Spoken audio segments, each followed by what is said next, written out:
Meu nome é Georgia Rosado. Como eu fui apresentada, né, para quem não me conhece, eu sou psicóloga clínica, né, atuo na clínica, sou mestranda pela UERN, então foi uma das parcerias feitas, né, com a universidade. Pesquiso na área de medicalização. Inicialmente, eu fazia pesquisa muito mais relacionada ao uso de drogas ilícitas, mas durante as minhas pesquisas eu vi que não era o suficiente para dar de conta, né, do mal-estar, do que eu percebia na clínica, do que chegava para mim. E aí eu passei a pesquisar também a medicalização e o uso abusivo de medicamentos, né, hoje em dia. O que foi muito pertinente, né, para quando o Diego me fez o convite, porque ele falou que no próprio diagnóstico, né, das pesquisas que ele fez em Área Branca e aqui em Mossoró, o uso de medicações abusivamente foi algo muito preponderante, né?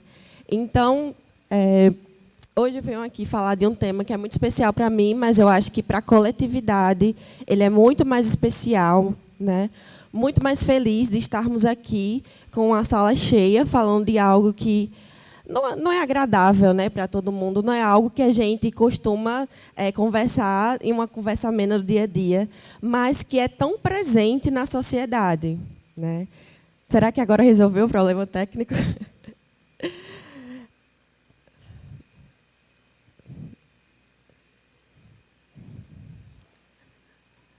Vai passando aí, né? Gente, eu vou sentar agora. Eu prefiro falar sentada. Você pode passar para mim, por favor? Então, para dar início a esse contexto brasileiro, né, do uso de medicamentos, esse uso abusivo, eu trago um pouco de algumas pesquisas, essa primeira feita pelo Datafolha, em 2019, que vai falar que a automedicação é um hábito muito comum em parte de 77% dos brasileiros, né? E aí eu começo trazendo um pouco de dados mais numéricos, estatísticos, para vocês terem consciência e já ir pegando um pouco desse olhar diferenciado. Porque, normalmente, a gente pensa em drogas, aquelas drogas ilícitas, né, aquilo que é proibido, que não pode ser utilizado, mas a gente esquece muito desse contexto, né, abusivo com os medicamentos. Então, vou mostrar para vocês o quanto é preponderante na nossa sociedade. 47% se automedicam pelo menos uma vez por mês e 25% todos os dias, né? Então, assim, eu trago esse dado muito para ilustrar, mas sabendo que todo mundo já tomou algum remédio na vida, todo mundo já se automedicou, e, de repente, todo mundo já recebeu uma receita pelo vizinho, pelo amigo, pelo familiar. Então, não é algo tão distante da nossa realidade. Pode passar, Vinícius. Eu trago também uma preocupação do próprio Conselho Federal de Farmácia a respeito disso, né? Criando um dia específico, que é o dia 5 de maio, o Dia Nacional do Uso Racional de Medicamentos, né? É um problema já enraizado na sociedade, então, há muito tempo vem se falando disso em esferas maiores, né? Antes de chegar aqui a essa palestra, já vem se falando sobre isso, já existe esse dia, né, no Brasil, falando sobre o uso racional de medicamentos. Ai, fechou aqui, Diego. Enfim, pode passar. Não, para aí. O Brasil é o 7º país que mais consome medicamentos no mundo. E aí agora uma visão mais mundial. E a OMS, né, que é a Organização Mundial da Saúde, entende que o uso racional de medicamentos acontece quando os pacientes recebem esses medicamentos para suas condições clínicas em doses adequadas, né, às suas necessidades individuais e por um período adequado também, que tenha o menor custo para o paciente e para a comunidade, né? Não vai ser aquela superdosagem, não vai ser aquele uso a longo prazo indeterminado. Pode passar.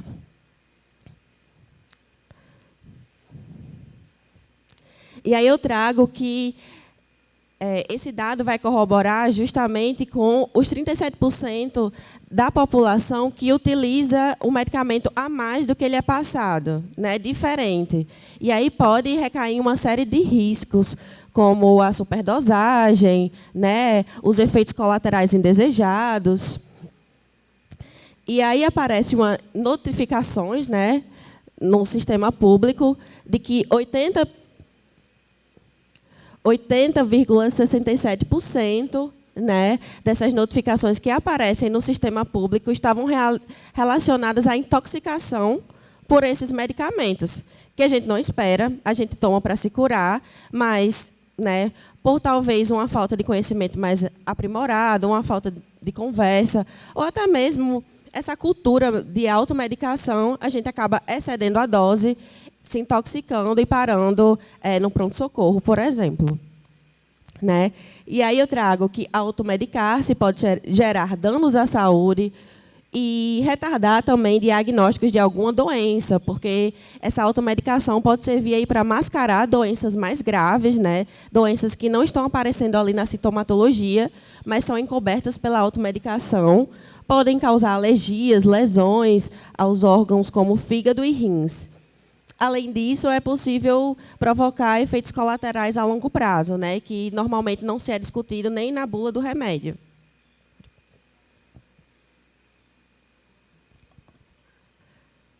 Eu trago que, em 2018, foi feita essa pesquisa, onde o principal sujeito ali que passava a receita para os pacientes eram os vizinhos, né, 68%.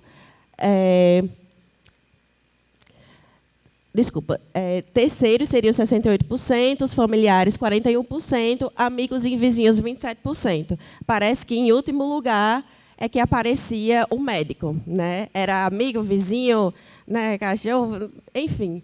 E, em 2023, o uso de antidepressivos, aí eu já trago um pouco para essa realidade da saúde mental, né?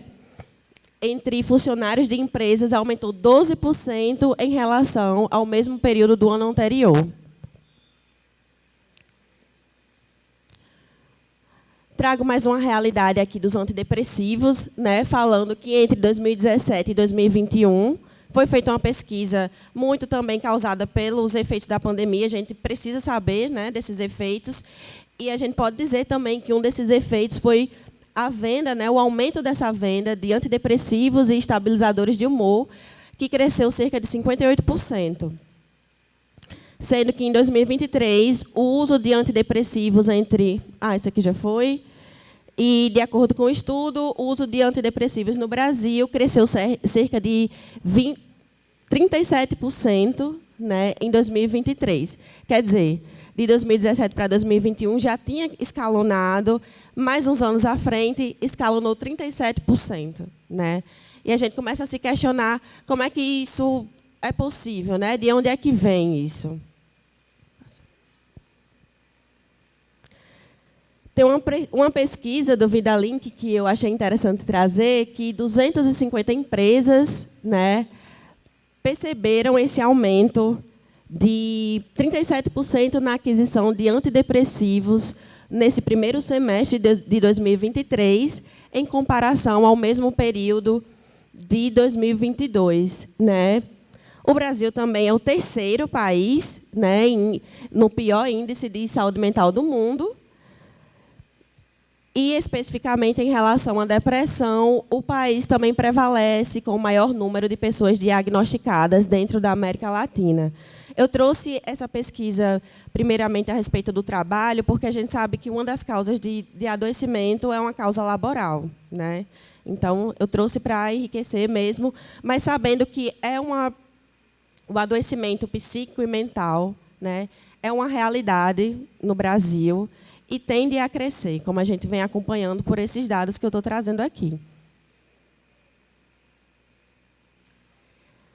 O que é importante saber sobre isso? Né? Existe um uso indiscriminado de medicamentos, né? Não só de medicamentos psicoativos, eu trago uma pesquisa mais ampla para ir afunilando, mas existe também, né, o aumento de diagnósticos relacionados a doenças psicológicas, adoecimentos e sofrimentos subjetivos. Então, é preciso pensar um pouco, criticamente, reflexivamente, a respeito disso. Né? Como é que a gente pode pensar mais à frente, essas políticas em saúde, né, e também políticas relacionadas ao uso abusivo de substâncias, levando em consideração esse contexto brasileiro. Quando nós estamos há muito tempo sob o efeito do medicamento, o nosso corpo se acostuma, né? E é como se o nosso cérebro começasse a produzir menores quantidades desses neurotransmissores. Se você retirar abruptamente o medicamento, vai causar ausência desse neurotransmissor, não completamente, mas no nível que o nosso cérebro precisa.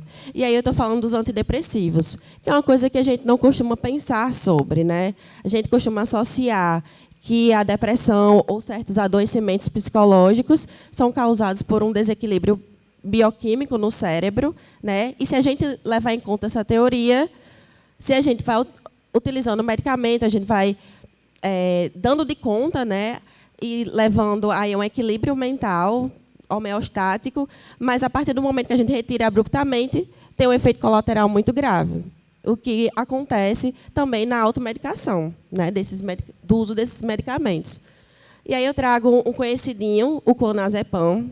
Acho que todo mundo aqui conhece o Rivotril, né? Já viu alguém que tomou, já tomou, enfim. E aí ele é um benzodiazepínico que atua quimicamente no sistema nervoso central, aumentando o efeito do neurotransmissor GABA, e aí muito relacionada ao que eu trouxe anteriormente, mas falando que o GABA ele é inibitório do sistema nervoso central, então tem uma série de efeitos quando você usa ele naquele período de uso, mas também a longo prazo, e que nem todo mundo leva em consideração, né? Eles não são mais usados, né, na primeira linha de ação relacionados à depressão, estão muito mais relacionados a crises agudas, mas eu levei para a Areia Branca e vou trazer para cá um caso que foi muito emblemático para mim, né?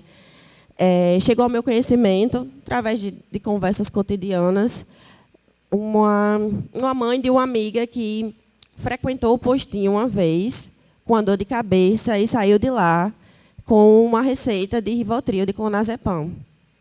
A gente já começa a questionar, né, que dor de cabeça são essas que passa com um medicamento que abala todo o sistema nervoso, né, deixa a pessoa ali meio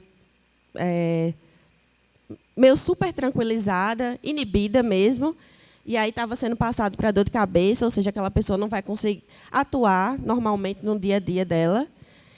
E aí ela falou que estava muito feliz porque finalmente a mãe dela se consultou com um psiquiatra, descobriu que realmente tinha um transtorno, né, envolvido ali, mas ela só descobriu isso depois de 10 anos, tomando aquela medicação. E a gente sabe que os efeitos, após 10 anos de um uso contínuo, né, e pensando numa dor de cabeça que a gente tem a qualquer momento, não dormiu direito, pegou um sol, tem uma dor de cabeça, ela tomava constantemente, os efeitos colaterais e danosos para o organismo dela, né, assim, não estão na conta do lápis, né? Então, eu gosto de pensar nisso porque ela foi com a dor de cabeça, talvez tenha sido um pouco mal assistida, né? E aí teve um prejuízo não só de 10 anos, mas para o resto da vida.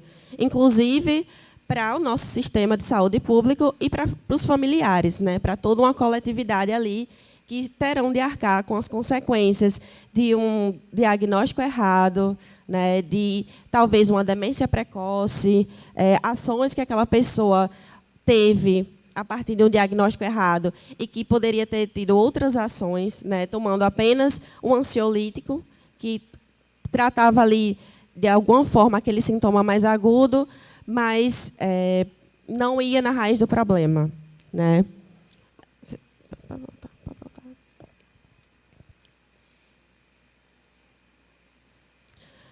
E aí eu só trago também que pode passar. No finalzinho eu falava justamente um dos perigos disso, né? Porque tomar um Rivotril, um clonazepam para uma dor de cabeça, ou quem sabe, sempre que a gente tem um momento de exasperação, de chateação durante o dia a dia, pode causar uma grande intoxicação, porque ele é depressor do sistema nervoso central, né, atuando também no sistema respiratório, então pode dar paradas cardíacas, pode dar paradas respiratórias, e não é algo que a gente leva em consideração quando a gente está passando por um processo ansioso, talvez, né, por um processo ali de intensa angústia, e recorre àquela medicação. Né? A gente está pensando em solucionar aquele momento, sem pensar que talvez uma superdosagem leve a gente até a falecer. A longo prazo, o clonazepam ele pode levar à dependência física e psíquica, que é o que nos interessa aqui também hoje. Porque se a gente está falando de um comitê de gestão de políticas públicas sobre drogas, a gente também está falando dos medicamentos. Né? É importante ressaltar isso. As pessoas também ficam viciadas ou têm um uso, um consumo abusivo de medicações, mesmo que não seja tão levado em consideração. Né? Doses cada vez maiores para obter o mesmo efeito, como eu já tinha falado, e a pessoa vai se sentir mais calma, mas também vai ter mais sono, vai reagir menos a estímulos externos, vai ficar com os músculos relaxados e vai ter uma perda de memória momentânea. Né? É possível que aquela pessoa não se lembre do que ela faz ou do que aconteceu durante o efeito daquele medicamento. Eu estou falando do Rivotril, porque é algo que está sempre no nosso imaginário popular. Né? Eu acredito que todos conheçam aqui. Mas a gente pode aplicar isso a outros ansiolíticos e a outros medicamentos que vocês possam conhecer. Eu trago um pouco dos efeitos a curto prazo e a longo prazo. Era só para vocês olharem para essas medicações com uma perspectiva diferenciada, né? Porque, claro, há os benefícios, principalmente em um momento agudo, de estresse agudo, de uma síndrome aguda, mas também há malefícios e, a longo prazo, há bastante efeitos colaterais. Então, pode causar náuseas, vômitos, dores abdominais, nas articulações, incontinência urinária. E isso tudo, se você pensar no meu exemplo da senhora que estava tratando ali uma dor de cabeça com Rivotril, ela estava tendo muito mais problemas, né, na vida dela, porque ela estava começando ali, inclusive, a alucinar, né, a ter alterações de comportamento e, a longo prazo, a desenvolver doenças crônicas. Eu trago também que não é comprovado que há um benefício, né, do uso de antidepressivos para menores de 18 anos.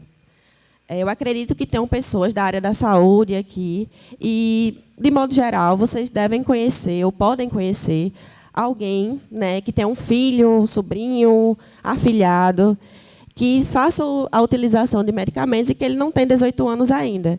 E então, gente, pasmem, as pesquisas não mostram evidências suficientes de que, para menores de 18 anos, há um efeito significativo daquele medicamento.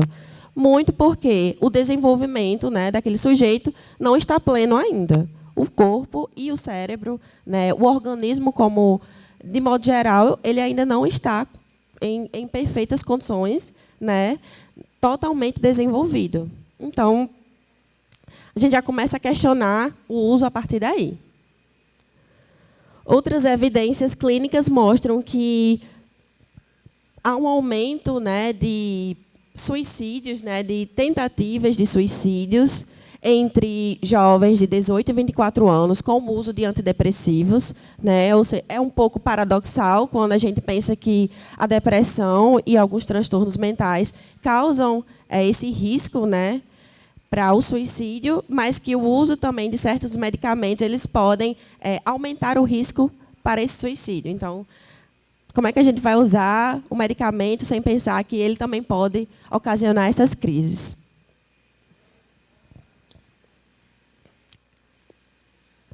E aí eu trago também uma questão que é muito interessante para as pessoas da área da saúde, né?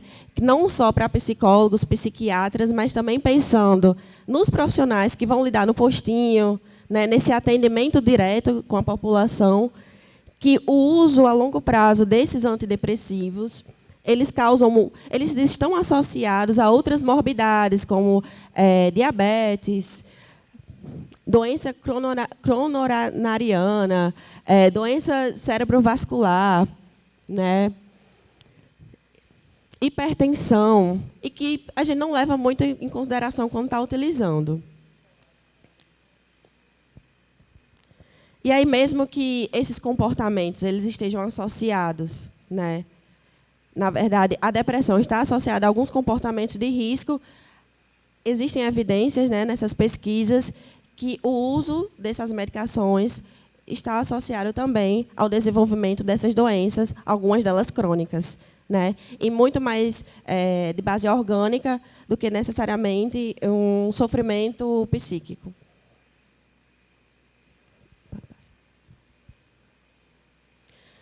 E aí eu trouxe esse apanhado, né, em primeiro lugar, só para a gente avaliar mesmo do que não é falado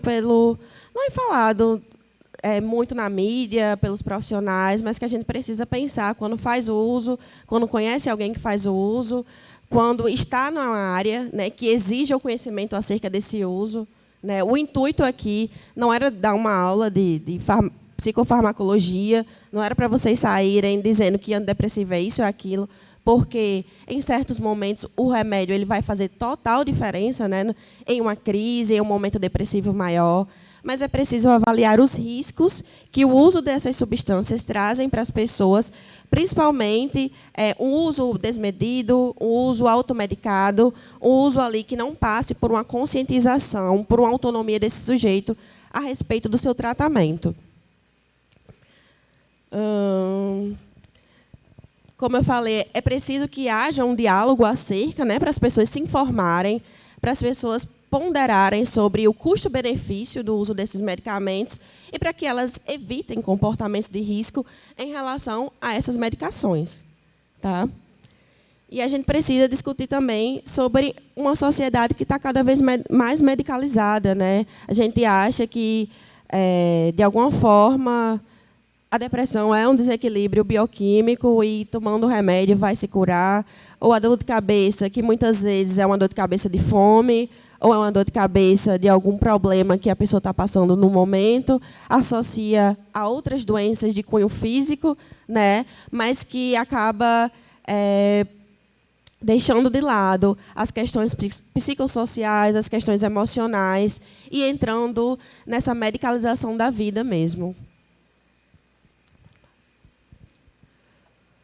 Desde o tempo dos xamãs e dos curandeiros, as pessoas têm uma demanda por produtos que aliviem a dor, que auxiliem na interação social, facilitem o sono ou aplaquem a ansiedade.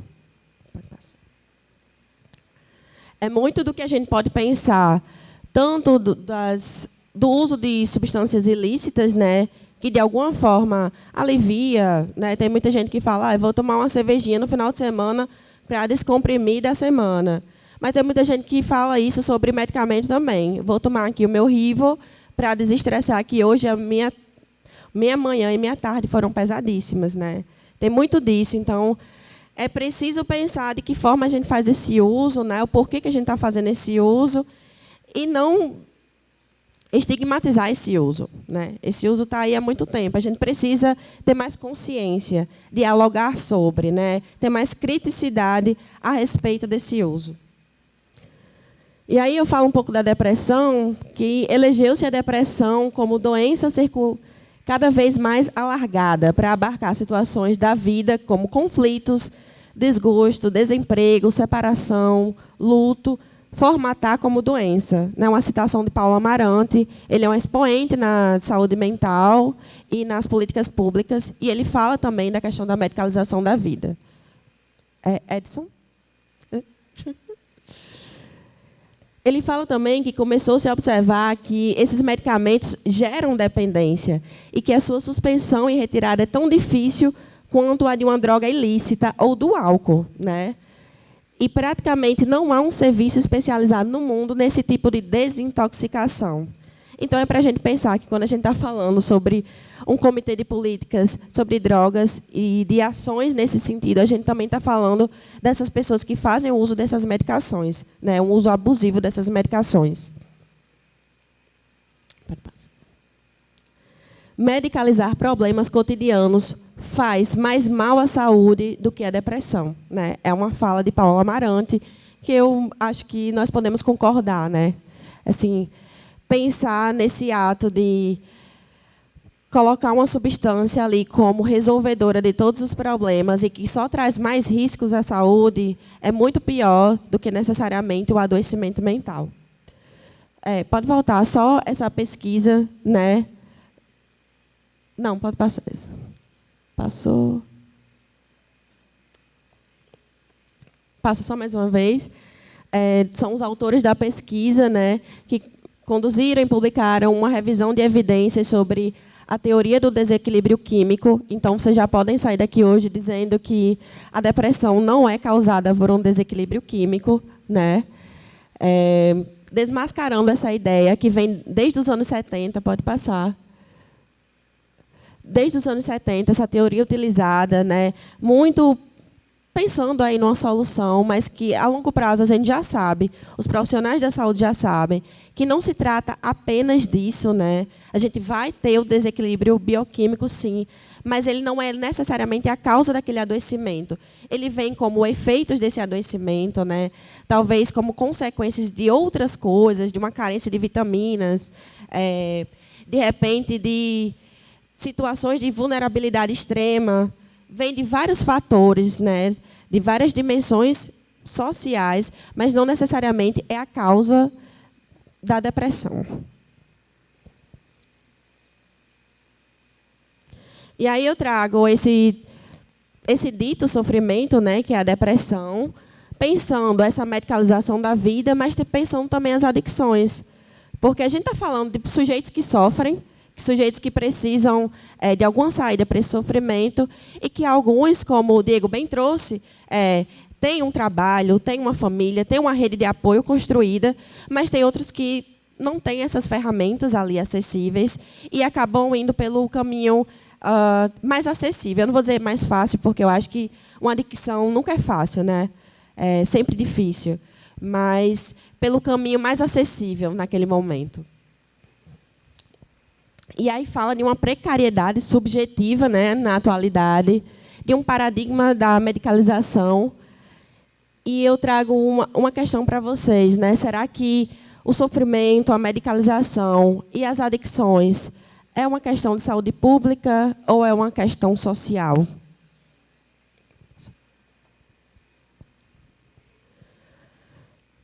As políticas públicas, elas atuam nesse sentido, né, de prevenção, recuperação e promoção de saúde. São 3 tempos ali com esses sujeitos que estão precisando, necessitando de algum apoio do Estado. Então, como é que a gente pode pensar nessas políticas públicas que considerem as populações específicas, os problemas de saúde pública e as questões sociais, né? É muito de uma coisa que leva a outra, não dá para separar. E pensando também que a gente tem esse desafio de pensar as políticas públicas para um todo, mas a gente não pode universalizar aquele todo, porque as pessoas que vão chegar lá, né, no atendimento, né, na educação, são pessoas singulares, que vão passar por problemas muito individuais, né, muito singulares, e a gente não vai dar de conta, né, de pensar políticas que atinjam essas pessoas, se a gente não sair desse ideal de universalização. Eu trago um pouco da estratégia de saúde da família, né, que tem como esse primeiro contato, essa estratégia, discussão, orientações, que é muito disso que a gente está fazendo aqui, é uma estratégia da saúde pública, mas pensando também em contribuir para, já está aqui no final, especialmente para um autocuidado, né? Pode passar.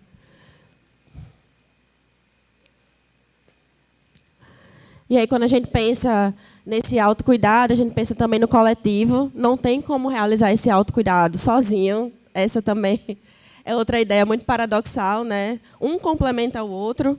A gente tem a rede de atenção psicossocial, que é esse conjunto integrado e articulado de diferentes pontos de atenção dentro do Sistema Único de Saúde. E que, dentro das diretrizes, né, da RAPS, a gente encontra o respeito aos direitos humanos, garantindo a autonomia e a liberdade das pessoas, a promoção da equidade, reconhecendo os determinantes sociais da saúde, o combate a estigmas e preconceitos, a garantia do acesso e da qualidade dos serviços, ofertando cuidado integral e assistência multiprofissional, sob essa lógica interdisciplinar, né, do jeito que a gente está observando aqui no comitê. Atenção humanizada e centrada nas necessidades das pessoas. E, não menos importante, o desenvolvimento de estratégias de redução de danos, né, que é algo que essa abertura de comitê pretende trazer para vocês, né? Não é algo tão novo dentro das políticas, mas talvez não seja tão falado, né? E nem todo mundo conheça tão bem. Já está dentro das diretrizes, já está na letra da lei, né? Só falta a gente se apropriar mais desses conceitos. A redução de danos são estratégias que se pautam no respeito ao cidadão como ser pensante e capacitado para definir seus objetivos de tratamento, buscando as formas de menor prejuízo para a sua saúde. É sobre alcançar a pessoa em uso da substância e que pode ser assistida. O foco é na prevenção do dano e não na prevenção do uso, né, dessas drogas. A gente pode pensar que existe uma série já de políticas e de tratamentos focados na prevenção do uso e que não necessariamente está tendo os efeitos que a gente espera, né? Senão não estaríamos aqui novamente falando sobre isso. Então, a gente está lançando aqui uma proposta diferente, né? Vamos pensar na prevenção do dano e não necessariamente na prevenção do uso. A abstinência ela pode ser uma das orientações de terapias dentro da redução de danos, mas a gente não vai falar apenas delas, porque, como eu disse, não dá para universalizar o tratamento, né? A gente precisa pensar que há pessoas que vão se dar bem com essa abstinência, vão conseguir segurar essa abstinência, e tem sujeitos que não vão ter esse repertório psicossocial, essa rede de apoio que dê assistência ali para ele sustentar a abstinência. A gente precisa pensar nesses sujeitos também. Aqui são os princípios da redução de danos. Eu vou adiantar um pouquinho, né, pelo andar da hora. Respeitar os direitos dos usuários, defender a vida, não incentivar o uso de drogas, oferecer a assistência adequada, envolver a comunidade, né, como eu disse, se faz no coletivo. Eu posso falar mais um pouquinho depois, né, se vocês tiverem alguma dúvida. Promover o diálogo aberto, né? É muito disso que a gente está falando. A gente não tem como procurar opções, estratégias, saídas para os problemas se a gente não está conversando e abrindo o diálogo aberto à comunidade. Alguns objetivos da redução de danos, né? Isso aqui eu tirei diretamente da lei, então a redução de danos tem como objetivos evitar a transmissão de doenças como HIV, hepatite C, hepatite B, melhorar a qualidade de vida dos usuários, respeitar o cidadão como ser pensante e capacitado para definir seus objetivos de tratamento, promover a autonomia do usuário.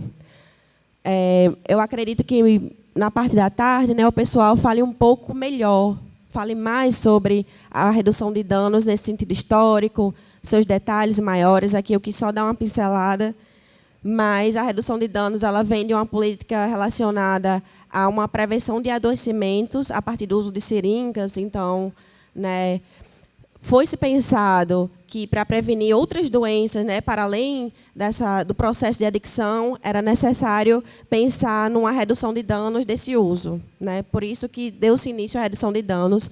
E uma das primeiras práticas... Um dos primeiros objetivos seria a prevenção de hepatite, da transmissão de AIDS, enfim. Algumas práticas da redução de danos é a educação sobre os riscos do consumo das drogas, a prevenção de overdose, a orientação e promoção da abstinência e de estilos de vida saudável, serviços de atenção médica, psicológica e social, troca e fornecimento de material para a prevenção dos usuários de drogas injetáveis, como eu falei agora há pouco, né? Aqui são sempre algumas pinceladas, algumas das práticas que a redução de danos traz, mas eu acho que o mais importante está nessa educação para o risco de consumo, porque a gente entende que quando a gente alcança o sujeito, quando a gente traz esse sujeito que está em adicção para junto do tratamento dele, do próprio tratamento, né, quando ele consegue ter uma autonomia maior sobre a sua vida, o tratamento ele segue melhor, né, ele segue mais interessante. E aí é pautado na redução de danos, né, como uma estratégia dentro das políticas públicas, que a gente vai ter uma escuta mais complexa e adequada à situação de cada um, que acolha a pessoa, mas não só a pessoa, a família, né, evitando julgamentos morais ou de valores. Esse tipo de prática já é comprovado que reduz, né, os gastos mínimos comparados às internações em hospitais e em outros equipamentos. Então, quando a gente pensa em uma prevenção, né, em um tratamento a longo prazo que não seja moralizante, que não seja estigmatizador daquele sujeito, ele consegue se adequar, ele consegue seguir, e a saúde, o Estado vai agradecer, porque ele vai ter menos gastos, né, a longo prazo. Então, a redução de danos é uma aposta inovadora, né? Eu digo que nem tanto, porque já está aí há uns 50 anos em atuação, mas é uma aposta na ética do cuidado, né? Quando a gente pensa em um cuidado daqueles sujeitos, não só pensando neles como objetos, mas como sujeitos autônomos que podem dizer sobre o próprio tratamento também, né? É preciso pensar em soluções práticas que visem as possibilidades reais frente aos problemas psicossociais e humanos. Quando falamos em políticas públicas, o que se propõe é um conjunto de ações e projetos voltados ao bem-estar, saúde e qualidade de vida da população. E não existe produtividade, né, que a gente tanto busca nas políticas, no trabalho, na vida. A gente busca essa produtividade, mas não existe ela na exclusão social, na estigmatização e no preconceito, né, em relação a esses sujeitos. Então, é interessante que os profissionais da saúde e dos campos que atuam diretamente em contato com essa população, né, que eles pensem na valorização da autonomia e dos direitos humanos em primeiro plano. Acho que o objetivo geral dessa minha fala era isso, né? Era pensar nesses sujeitos, enquanto gente, né? Não levando em consideração só aquele sujeito que já está em um nível de degradação física e mental por causa do uso de substâncias, mas numa tia, num avô, que faz o uso de medicação, né? Às vezes um uso abusivo, desmedido, e aí acaba precisando também, né, da assistência pública, da assistência dos vários campos que estão envolvidos aqui, né, nesse comitê, e a gente precisa olhar com esse olhar mais humano, mais digno para essas pessoas, né? Não só esperar que seja alguém perto. Eu trago esse exemplo para tentar aproximar, mas não esperar que seja só alguém da família, um amigo, mas tratar aquele outro que acessa, né, esse tratamento de uma forma mais humana mesmo. E, por fim, eu trago esse questionamento, né? O que é possível fazer agora com isso que foi dito hoje? Obrigada, gente.